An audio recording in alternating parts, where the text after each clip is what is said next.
I think India is at its zenith. I think there's still a lot to do. There's still a long way to go, but Indian art is being perceived as it was never before. We are no longer, and what is nice and what is, this thing is that we are no longer even like looked at that, okay, we are not looked at as South Asia filler.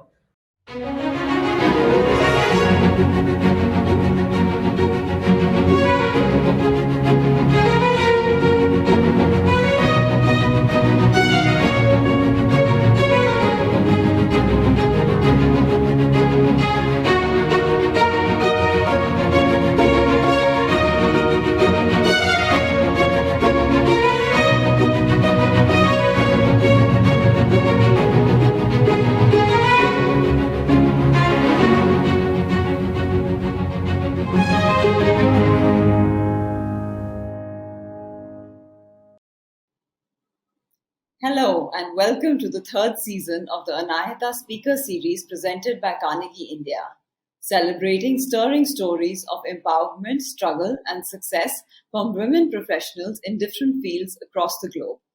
Stories we hope are bound to inspire young professionals.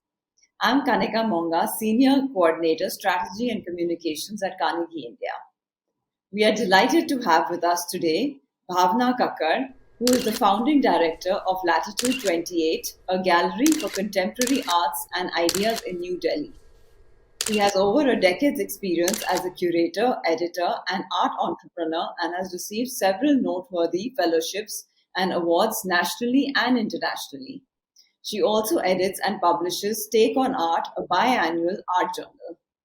So, starting with the first question, tell us about your journey so far, from your degree in art to opening an art gallery to publishing an art magazine. How has your childhood shaped you as a person and impacted your professional journey? So to start with, I think all of us have some element of creativity when we grow up. Some of us like drawing, painting, clay. Just various kind of creative things. Unfortunately, in our schools, creativity was not so encouraged. Not so much in creativity in the sense of fine arts was not as much encouraged as it is today, in the time that we were growing up. So I can't say that I learned a lot from school, but I learned more from kind of traveling, because my father was in the armed forces, and we would travel every 2 3 years. Although he's an engineer, and it was not that he aspired for me to join the arts or become an artist, but wherever we would travel, he would make sure that we go to see the museum, which is around the area, or India has so much. We have so much of living heritage. We have so much of folk tradition. So when I was very very little, we were in fact posted to Bhopal. I think I was in class 1 or 2 or something like that, and I have vaguish memories, but those memories remained with me for a long time, and I revisited those places. So he took us to Bhimbetka.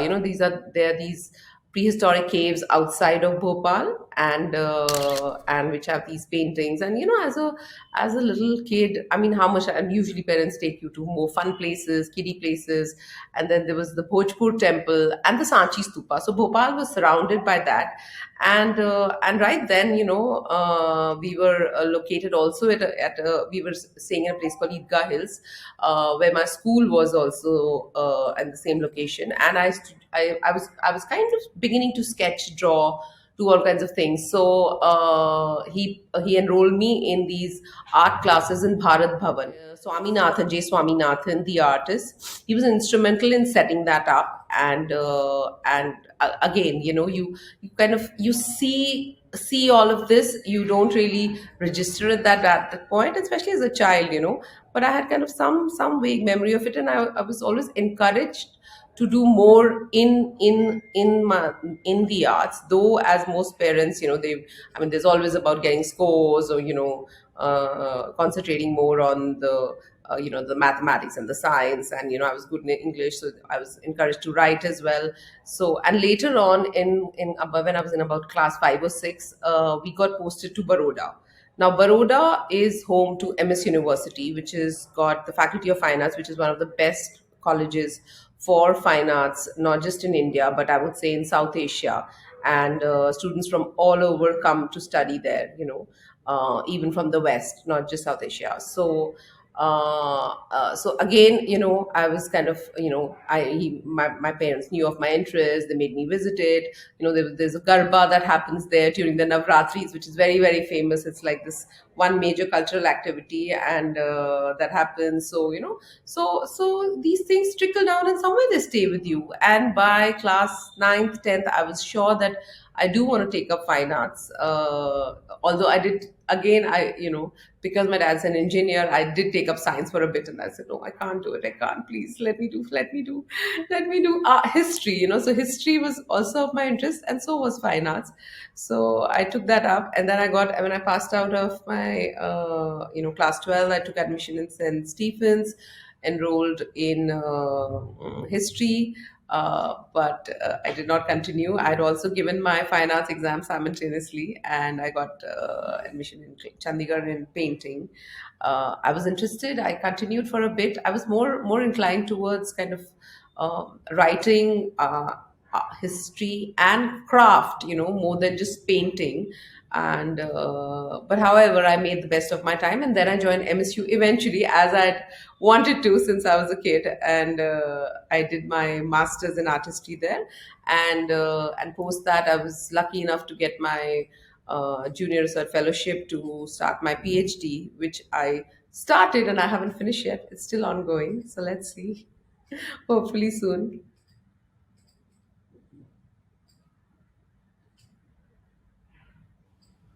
Okay, that's interesting. I want to know how you went from different subjects and finally settled on what you really wanted to do. So let me ask you a little more basic question. Yeah. What does art mean to you? And why do Oh. you think it is important for the society in general? Okay. Okay, that's a broad Yeah, question. that's a good question.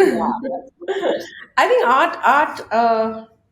I think like I just started by saying that that art is around us. Creativity is all around us. I think it makes us. Art should make us think. Art should make us question things. Art is, of course, it's therapy, it's relaxing, just looking at it. But art of a times, I mean, what remains of, what when we look back today, and how many people are there, and how many books do we read? There are books, of course, there's literature. But when we go back, let's say we go to Venice and we go to the Uffizi, we see art, right? And we think of the times, we think what would have happened, whether it's mythology, whether it's the current situation, whether it's poetry. I mean, there was a time when music, poetry, painting, all of it kind of came together, during the Renaissance time, or Baroque or Rococo and all of that. So, and we've seen it now in the pandemic, like what has sailed us through. It's not art, is in the sense of visual art. Cinema's art, right? you know Editing, film editing, that's a form of art. So there are all kinds of art, and had it not been for the arts, would we have gone through this 3 months, and these 3 months of lockdowns and the pandemic? That's what sailed us through. So why is it important? It's important to all of us, and not just me. And we have realized its importance now, when we've had time to kind of breathe and be ourselves, and that's it now. I mean, what could we do when we were locked up in a room? We just watched, we read. Some people became painters. Cooking is also an art. I mean, many people claim. I say it's a kind of art. It's artistic. I wouldn't say it's art, but yeah. So I think the pandemic is a great example of how the society sailed through doing different forms of art. yeah, yeah, music. I mean, all of it. Like, people would say, oh, why do we need funding for the arts? What's so important? Of course we need, I mean, we, as a country, we need funding for a lot of other things, from women's hygiene issues to, to toilet building to, I mean, education to, there's so much that we need support and funding for. But to say that arts is not needed, and it should be cut out, I think that's. you know. So I'll move on to my next question. Huh. So coming back to you now a little bit more. Um, you decided to set up your own gallery at a time when there was global recession and, again, being in this field of art, not a conventional field. How was that for you? What were the challenges you faced and what made you really, go out and take the plunge? So when I once I passed out from college, I wanted to do. I never thought of starting a business. I was always interested in curating exhibitions. I was always interested in showing the kind of art that I wanted to see up on the wall, and I was just getting acquainted with all kinds of artists. Of course, there are senior artists, there are classical arts, there's decorative art, and I think each one has its relevance. But at that point, when I passed out, there was very little space for contemporary. There was very little space for art that's pushing the base, the kind of basic norms of what is defined as art. So there was this thing of like, okay, this is installation, and this is too contemporary, and this is less contemporary, and this is more commercial, and this is decorative, and all those genres. So yeah, so naturally with the galleries and the kind of overheads they have, most people wanted to play safe, and also they were not acquainted, like, there was not enough to see and understand, because many of these art is cerebral, and in the West we have such art, and we say that, and there's more experimentation, but also because we have the backing of institutions there. So we have institutional backing there, we have museums, we have residencies, we have non-profit spaces, which are very, very few in India, right? So therefore, I think a gallery kind of doubles up as a lot of things here, like it's not just the role of just selling the art, it's also nurturing the artists, and playing a catalyst to the kind of work they want to do, supporting them in their experimentation and medium, skill, envisioning what they want to do next, where in and we have curators, but there are very few kind of curators mentoring the artists regularly. We don't see that very, very much here, because curators naturally are kind of also doubling up in, various jobs that they do, and also writing and critiquing the arts. So yeah, so seeing all of this, I was keen to have kind of a space where I call the shots and I show the kind of art I want to. So it was not a planned thing. It was I did a few shows before I launched the space, and I was also dabbling as, consulting as an editorial, in the editorial for other magazines, in the Habitat, and there was another magazine. But then I realized that, there's always like somebody whose vision I'm working towards. Why don't I do my own thing? So I knew it was very risky, and like you said, global recession, 2008, the Lehman Brothers, the big fall, and 2009 I launched my platform, and I was like, okay, either businesses completely fail during this time, or they completely can rock it, so they can completely. So when there's a recession in the world, maybe that's a good time to start something, and things are slower, and I don't have the pressure of, okay, everything is successful now, are you even more successful? So yeah, so I think it worked out well for me. When once I started, I of course did. There were teething issues, I didn't realize uh, that thinking that I have this space where I call the shots, as opposed to running that space, which is administration, which is business, which is, that bit of it, which I did not factor in, and it was difficult for me. It was very difficult for me in the beginning, and still today, like, there's so many challenges that one faces, every day. And art is very unstructured. There's no one way. There's no like, okay, this is it. It's not like fashion where you produce some clothes, you do this. If you do the fashion show weeks, you spend this much. If you do this, you do a pop up. It's very struck. Like, there's some kind of a regulation which is there. Art. It's because it's to deal with artists. So it's not the same as dealing with products. So a lot of people say, oh no, it's a luxury market. I'm not. No, this is not luxury. This is a people's market. You deal with clients, yes, you deal with them everywhere, but here we deal with artists, who are like living beings and what they think and what they want to do. They may change their mind, scale changes, ideas change along the way, and the end product is completely different. And I usually I have my dad saying, I don't know why you fretting this every show, you're fretting about something. Don't you know you have to do this, because the last show you did. I said, but yeah, but this show is a different artist, he comes up with a different idea. And there's a different production challenge, sometimes there's none. So yeah, so So it is. speaking of the artists, I mean, now Hmm. that you've spoken a bit about them, you're known for kind of nurturing emerging talent. How do I've you known about it. identify who, that the right artist for you, and what is your relationship with them? How do you nurture them? If you could elaborate on that a little bit. Uh, so it's, yeah, I've always gone instinctively on what I see as original artwork, original ideas. It's difficult to pinpoint what are what is it that I look for in an artist, but it's usually because when you work with younger artists, they are influenced by a lot of people around. You know, I mean, including when I was painting, I would see something and find it interesting, try to think that, okay, maybe I can work around something like this, or not, or fail, or no. So you kind of, like you said, we're in an experimentation stage. So a lot of artists we think are, okay, this is great work, I'm seeing this, but their styles change. The ideas are not same. So sometimes it's very derivative, or it's not thought through enough. What is the point of inquiry for an artist?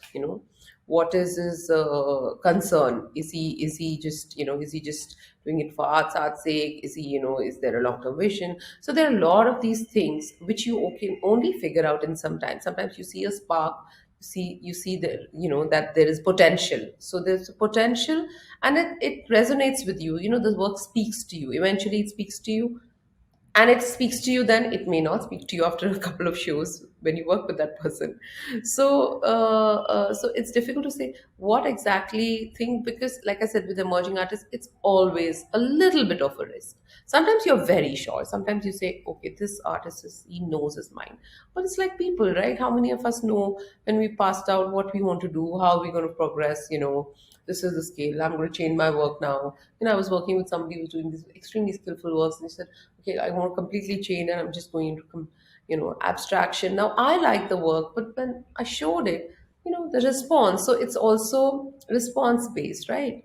It's the curators, it's the collectors, and how they respond to a certain artist is also what makes you. And there are a lot of times that I've not sold some artists works for a while, and but I've still felt that no, there's a time, this potential, these works are kind of, they appeal to more thinking people, more, they don't have the mass appeal, but they will find their place at some point. And so you continue to handhold them, you continue to say, no, I'll show them. But with some, you realize that, okay, now this is a stalemate sort of situation, where maybe we need to let go of each other, so we can all both flourish in various different, the different directions that we choose. So yeah, a bit like that. I hope I've answered your question. So, Bhavna, what are some of the artists on your roster? So we represent kind of a wide range of artists. We have a strong representation from South Asia as well, especially from Pakistan. We have a few artists from there. We've shown artists in the gallery from Sri Lanka, Bangladesh, Nepal. We have two Iranian artists on our roster. So some of the artists we are Manjot Kaur. She's currently at Harvard doing residency there, and kind of very inspired by and taking references from the Indian miniature painting. So miniature seems to be the underlying theme and point of reference for several of the artists we work with. There's Warda Shabir from Pakistan. There is from Lahore. Wasim Ahmed again from Lahore. We have Noor Ali Chagani, now based in London, but also from Lahore. He works in miniature bricks. We have Khadim Ali, who's Afghani and based in Sydney. We have Sudipta Das, who's doing some, and we have in fact a work of hers. right there at the back. This is a sculpture. And Wasim Ahmed also you see in a miniature painting right behind me. Then we have Gopa Trivedi, from India's few miniaturists that we have, is working in very conceptual but miniature form, miniature medium. The medium is miniature. And then we have Ketki Satpodar, who was part of the Kochi Biennale this year. Very, very young artist we represent, who had a great representation and some great response to her practice there. We have Yogesh Ramakrishnan, we have Prajwal Chaudhary, we have Vasu X Vasu, a very, very senior American photographer, who's been collaborating in Udaipur with miniature artists from there, as well as photographers. So he does. So we represent his photography. Yes, thank you.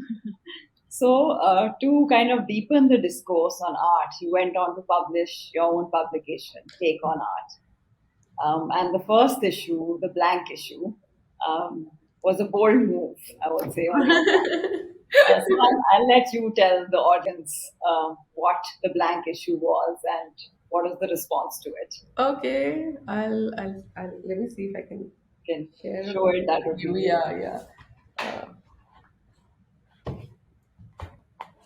Okay.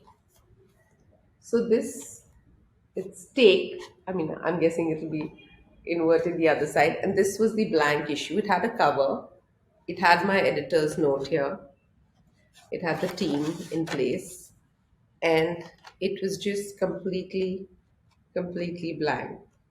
And this was the launch party which I did in Agni at the park. So everybody got the invite with this cover with the name of the magazine, and this is August 2009 written here, and it was on 18th of August, and everybody kind of came in to see, and people pick it up and they're like, oh, is it for sale? And then we just say, no, you can pick up a copy. Oh, okay, they were like kind of surprised that we're just giving away copies on launch time, and people, like, that's one time that people come and buy, right?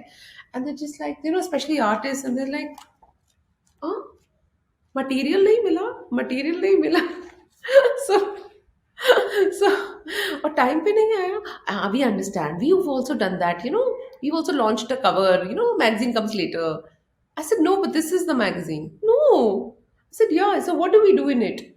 So I said, you write. Say, हम write कौन करेगा? Like, आप, you want to paint, you paint. So there were artists actually took four copies because they love the paper, and I use this beautiful paper and beautifully textured, And I said, you want to draw, you want to paint, and they were just like completely shocked. And some people got it, and they were just like, oh my god, this is amazing. This is like conceptual art, right? This is a concept. So my idea of doing this was that, yeah, one, I wanted to get the name out, of course, that this is the launch issue, and the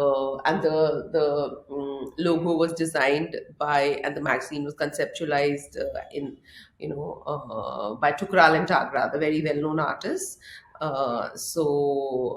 They were very excited. So when I told them I'm launching this, they're like, oh, we want to be part of this, we have to be on board, and we'll do the logo, and and the layout, and thought process. And but I was like, no, but I am not working towards the issue right now. I just want to do a launch, and that's how we kind of conceptualize this together. And for me, the idea was that, okay, here I am, it's a blank slate. Tell me what should be in it. I'm waiting for the audience, or I'm looking forward to feedback, or or feedback is actually for something which is already there. But what's missing? Tell me what's missing, which is what I told everybody. Tell me what you feel is not there. We've had magazines earlier, we've had journals earlier, we have some existing in the sense of, in 2009 it was launched. What do you think is missing, which is not there in the art scene, which I can contribute to? So because when I passed out, I mean, there was nothing, I couldn't contribute to anything. There were just two magazines around, and they would take in articles for only certain people with certain seniority. So as a young voice, I mean, like, and not that I wanted to just take out a publication which is like this democratic where everybody can write. So no, that was not my idea because I wanted to make it very tightly curated, edited, but like something exciting, something that people look forward to. Not like, oh, let me see if there's a picture of my work and then just throw it around. So then I decided to do theme based issues, and this was the first issue which was with text, not blank, which had photo essays, which has contribution by artists. So artists were very excited to be part of it. This is Sarnath Banerjee, is a very famous graphic artist. So he did these kind of pull out. We had, photo essay by Tejal Shah, Rux Media, Chukral Tagore were also part of it. We had like contributors, and the whole idea was on black, black, not just the color, but censorship, humor. There's black in so many things, right? So from since then we've been having these theme based issues, and it started out as a quarterly, and now this is our latest issue, and this was launched at the Kochi Biennale recently. And yeah, so we are 28 issues old, and yeah, we keep trying to improvise, we keep trying to innovate, and not let That's our really audience and fantastic. readers That's get such an bored. interesting concept you started the magazine with, and as I believe you got an amazing response. So that's Yeah, really yeah, the amazing. response keeps us going, that's what keeps us going. That's true. That's true. So I'll move on to a little bit about how Indian art is now perceived on the global stage. You recently attended the art fair in Dubai and Singapore. So what is your take on how the global world is looking at Indian art? Uh, I think India is at its zenith. I think there's still a lot to do. There's still a long way to go, but Indian art is being perceived as it was never before. We are no longer, and what is nice and what is, this thing is that we are no longer even like looked at that. Okay, we are not looked at as South Asia filler. Oh, we're doing this, we're too white, let's add in something, some element from, it's like a thali, and let's add a little achar which is from South Asia. And that used to be the case earlier. But or a little bit papad, or this time let's do the dahi papad and this thing from South Asia. And the main course is always from west or wherever the funding is from. Yeah. But because there was a surge of these exhibitions called the called survey exhibition, basically because they're like, Chalo India. There was one at the Mori Museum in Tokyo, and then there was this huge exhibition in France at some point, again India centric. So there were these India centric shows which were focused on India with Indian artists, which was like a big bang. And then some of those artists would probably get taken in by curators, shown in some places. And that was about it. That was what was there 10 to 15 years ago. But as of now, you go to any Binali, any big exhibition, art fairs, yes, they're slightly more commercial, so there's more money involved there. So it's about representation by a gallery who represent that artist. If they're showing at the fair, it's only then that they're shown. But in terms of institutional exhibitions, there's hardly a show. I mean, like Sharjah Binale had some 10 artists just now, and it's always so. Sharjah, of course, the UAE has proximity to India. But I mean, I went to Brazil and they were like, they were probably, half the people don't know where India's on the map, but they were like, they were in a video exhibition, a multimedia exhibition of like, 60 people. There were two or three Indian artists, two from Pakistan, there were three from India, like that. And this I'm talking about like good 7 8 years ago. And now what they tell me is that, since then, because things change, now they have about 10 Indian artists, or 12. So in 50 60 artists, if there are 10 Indian artists or 5 Indian artists, that's a lot. So at the Venice Biennale, there's always Indian representation. Sadly, we don't have an India pavilion this year. We did have one last year, but that is, I think, thanks to the bureaucratic issues that India still has, and those haven't changed. So independently, the art is like the Berlin Biennale also. Art is not necessarily were part of listicles or like, part of some agenda, nothing, and curators earlier would just go to two galleries, pick up these artists. But I think our galleries have us, we have a lot of role to play in this, because then we like, so like you mentioned, I've done like post Kochi, where we launched the magazine, and one of our artists was there at the Kochi Biennale. There was India Art Fair, and then before that there was Art SG, which is a new fair in Singapore. So we showed a selection of the artists we represent there. I mean, curators coming to these places, they see these artists, they get invited further. I mean, there we were showing an artist called Vardha Shabir, who's Pakistani, who we represent. We're proud to represent her. Some beautiful works. So a curator who curates Art Basel Conversations invited her for something on miniature art to be in conversation there. So all of this has kind of a trickle down effect. Art Dubai again, one of our artists is being picked up for a textile binale. So it's there. So India is having its best moment on an international stage, and we can't be happier. There's always more to do, but yeah. We can't be happier. Well, that's great to hear. Yeah. Tell me, Yeah, but we should Bhavna, all be proud and happy. We should all be yes, proud and happy that of India is course. having its moment. So, where do you see this moment going? Is there like a future that you see, or do you see this status quo for going on for a while, or how do you see it going? I think, like I said, the galleries can support only as much. It's the institutional and the philanthropic backing. It's the corporates who need to understand that this is something we need to support. The more the upper middle class uh, becomes interested, for them it's a jewelry, or or cars, or this, or expensive dinners, or expensive holidays has been important. Like I said, the pandemic has shown them that, listen, when you're in the house, nothing matters, and your walls matter. so so a little bit of importance and collecting art has kind of and also the architects, interiors, doing up houses, who are also incorporating art in various ways in the projects, so it's coming up. So art needs to be supported, not just by these small segment of people, of collectors, uh, and the galleries, and then it's kind of like, the same. We used to always say there's the same people, that you see in the arts. You buy art, you put up art, you support art, promote art. So we need different people. We need government initiatives happening, which would help us, to be able to exhibit internationally, because it's very difficult. It's tough to show it, and you can say we want to take art all over the world, but it's not as easy. I mean, like, shipping costs are crazy. So unless it's back, like, a lot of countries have the government institutions supporting it.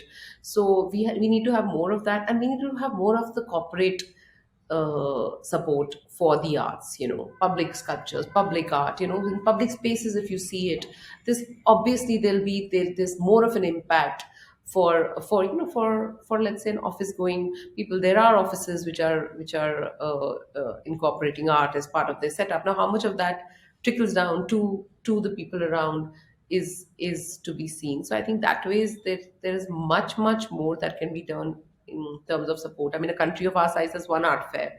Like, small chota countries around the world have five art fairs in the same city.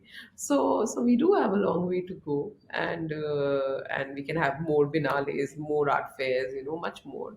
But we did. So me and a gallerist friend of mine, we founded Delhi Contemporary Art Week, which is not an art fair, but like a collective of 7 galleries that we do in Delhi.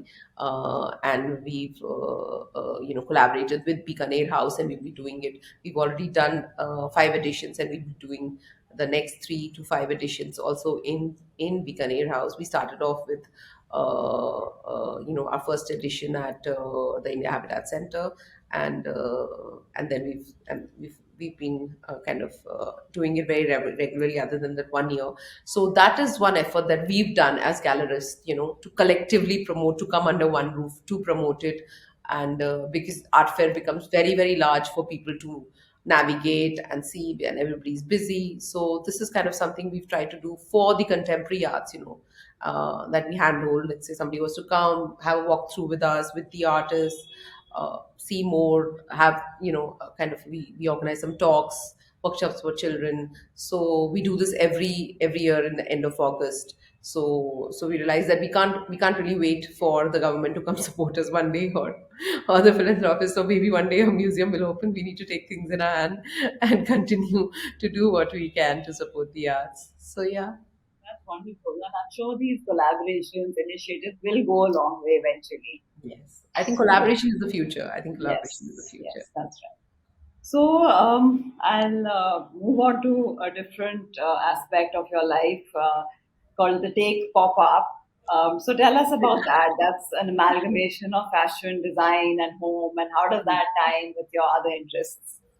Yeah, so that was, I think that started off as more as a fun conversation because I love shopping and have interest in good design like many of us do. And a lot of people would say, "Oh, yeah, you get these eclectic clothes. Where do you get them from?" And I would love to give out details like, "Go to this one, go to that one. That one's a friend." We're based in Sarai, which is surrounded by a lot of designers. So every time somebody would come and say, "I want to go shopping," and be like, "Come see first a studio," like before you go to the malls and the emporios of the world, just come by, and like I would take them around. Yeah, this is looking great. I have interest in textile. We also did, in fact, an issue on fashion at some point, which also piqued my interest even more. And so, therefore, kind of putting these together, and also ceramics, I was planning to do separately as an exhibition. And then I thought maybe it's great to put all these interests together: ceramic design, fashion, and that's how Take Pop Up was launched. I was thinking, of a different name for it, and I was talking to my friend who was collaborating with me, and then I said, okay, maybe the Take is already established and it becomes a separate vertical of it. So yeah, so we had one very very successful edition, and we hope to follow it through. Yes. So, Hopefully. I think I'll end with one last question. Yes. Any advice for upcoming artists? Okay. Artists, You I can would say answer that in any just two wish. follow your passion. Uh, be patient. You need lots of patience in this field. There is no overnight result. There's no instant gratification.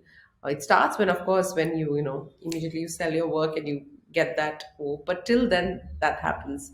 I think it's a slow and consistent you know, kind of meditative practice, practice based profession. So yeah, just don't lose both patience and be original. I think that's just this is just the advice that I can give. Right words to end with. Thank you so much, Bhavna, for this fantastic insight into the world of art. We are really delighted that you could make Thank time for the you. Anahita Speaker Series. Thank you so Thank much. you. Thank you for thinking of me, Kanika. I really enjoyed myself.